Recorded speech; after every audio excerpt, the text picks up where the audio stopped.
Hello friends, नमस्कार। आज का विषय लिया है सीड प्रिजर्वेशन इन विंटर्स।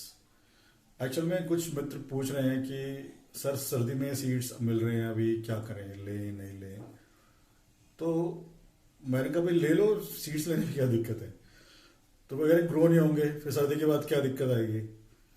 सर्दी के बाद अगर लगाएंगे तो लग जाएंगे क्या। तो चलो इसी बात को समझने की कोशिश करते हैं। एक नंबर तो मैं बोलूँगा कि सीड्स आपको अच्छे रेट में मिल रहे हैं, फ्रेश मिल रहे हैं, ले लो, कोई दिक्कत नहीं है। और सीड प्रिजर्व कर सकते हैं सर्दी में, बिल्कुल कर सकते हैं। सर्दी में सीड्स को रख दो, मार्च में लगाओ, वैसी जर्मिनेशन मिलेगी जैसे फ्रेश सीड में मिलती है। अब इस बात को हम एक तरीके से समझते हैं। देखिए, हमारे आसपास कुछ वनस्पतियां उगती हैं जो एक पर्टिकुलर वेदर में ग्रो होती हैं, और उसका जब पर्टिकुलर वेदर खत्म हो जाता है तो वो सूख जाती हैं। फिर जैसे कुछ वनस्पतियां गर्मियों में बहुत दिखती हैं मेरे पास, मैं अपना एग्जांपल दे सकता हूँ क्योंकि मैं उन वनस्पतियों को गर्मी में देखता हूँ। तो वो हर गमले में कहीं ना कहीं उगाएगी। उसके बाद जब सर्दी आती है तो या तो वो बिल्कुल सूख जाती हैं या डॉर्मेंट हो जाती हैं, उनके पत्ते ब्राउन से हो जाएंगे और वो पड़ी रहेंगे। तो ऐसे ही अडेनियम्स का है। अडेनियम्स गर्मी में तो खूब अच्छे से ग्रो होते हैं, लेकिन जैसे ही सर्दी आती है तो अडेनियम्स भी डोरमेंसी की तरफ चले जाते हैं। या तो पत्ते बिल्कुल झड़ जाते हैं उनके, या फिर ब्राउन से पत्ते होकर, या कुछ छोटे छोटे पत्ते उन पर पड़े रहते हैं और वो ऐसे ही स्टैंड सेल्स खड़े रहते हैं। तो एक बात हम समझ लें कि जो प्लांट्स के साथ होता है वही सीड्स के साथ भी होता है। जैसे प्लांट्स डोरमेंसी में जाते हैं वैसे ही सीड्स डोरमेंसी में भी जाते हैं। अब इस समय कुछ लोग सीड्स ले रहे हैं, वो कहते हैं जैसे हमने लगाया, जर्मिनेशन तो 20-30% मिली है, सीड खराब है। अरे भैया, सीड खराब नहीं है। चांसेस ये है कि वेदर की वजह से भी वो जर्मिनेशन नहीं दे रहे हो। सीड को एक अप्रोप्रिएट टेम्परेचर चाहिए होता है ग्रो होने के लिए। मोटा मोटा अगर देखें तो 24 से 35 डिग्री टेम्परेचर के बीच में, जब दिन का टेम्परेचर 35-32 मतलब 35 के आसपास हो और रात का 24 से नीचे ना जाए, तो लगभग उस टेम्परेचर में सुपर जर्मिनेशन मिलती है, बहुत अच्छी जर्मिनेशन मिलती है। तो वो एक वेदर कंडीशन है जो जर्मिनेशन में हेल्प करती है। तो ऐसा ही सेम सीड्स में भी है ना। इस समय अगर आप मौसम, दिन का टेम्परेचर हमारे यहाँ तो 28 है, 26-28 चल रहा है, रात को वो 22-21 चला जाता है। तो इस टेम्परेचर में हो सकता है जर्मिनेशन अच्छी ना मिले। तो इसलिए ये विषय वेदर का है, सीड की क्वालिटी का नहीं है। तो राइट टाइम पे जर्मिनेट करेंगे तो ज़्यादा बेटर होगा। अभी जहाँ पे विंटर आ रही है, अच्छी ठंड पड़ती है, उस एरियाज में अगर आप सीड्स लगाओगे तो सर्दी के अंदर वो स्ट्रगल करेंगे, ग्रो नहीं हो पाएंगे ठीक से।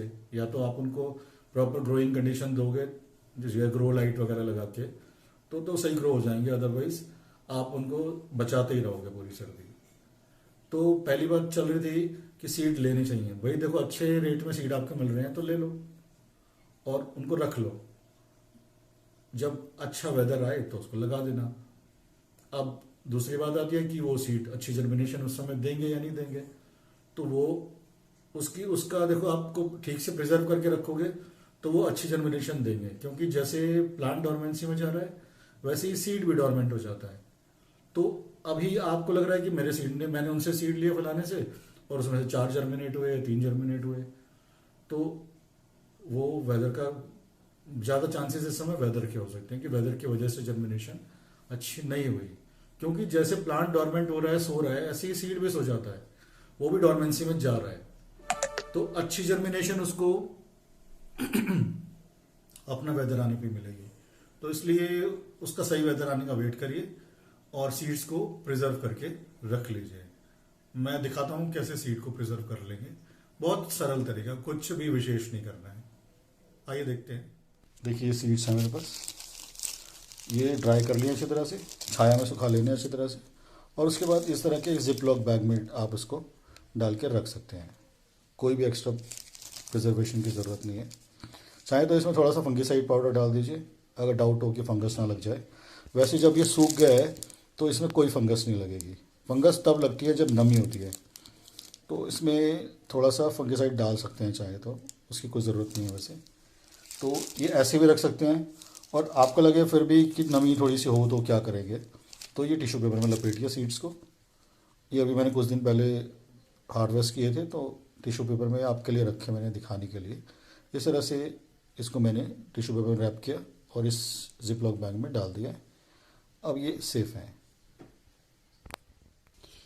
आगे का स्टेप यही है कि इसको ऐसी जगह पे रखना है जहाँ पे नमी ना हो। तो ये मेरी लकड़ी की ड्रॉर है, इसी में रख देते हैं। बस ये इसमें रख दिया, इसको बार बार छेड़ना नहीं, बस साइड में अपना रख दिया। अब मैं इसको मार्च अप्रैल में छेड़ूंगा। ये यहाँ पे रखे रहेंगे। एक पैकेट तो बल्कि मैंने खोला नहीं अभी तक, ये आया था ऐसे ही मैंने इसको रख दिया है। इसको मैं मार्च में जब थोड़ा सा टेम्परेचर अच्छा होगा तब मैं इसको खोलूँगा। ऐसे ये एक पैकेट और है, ये भी ऐसे ही रखा है। ये सब मार्च में खोलेंगे। सो बस सिंपल यही तरीका है और कोई तरीका नहीं है। इतना ही काफ़ी है सेव करने के लिए। बस इसको बंद कर देते हैं, हमारे सीड्स प्रिजर्व हो गए। नमस्कार, हैव अ नाइस डे।